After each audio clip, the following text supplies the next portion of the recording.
Hi Lods, hindi ka ba natatakot sa itim na van?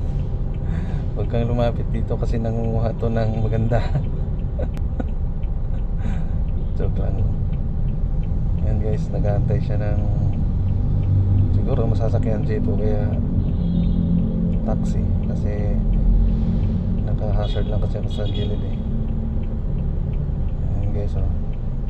Tatawa lang ko, naalala ko yung ano,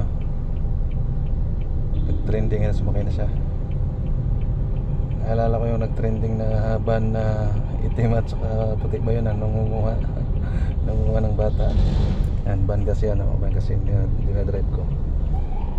Okay guys, sige guys, thank you guys ha. Mamaya ulit kasi baka ano na, tatawag na yung boss ko kasi 7 yung usapan eh. Baka ano na lang, nasa immigration na lang sila. Hindi pa sila lalabas sa mismong airport.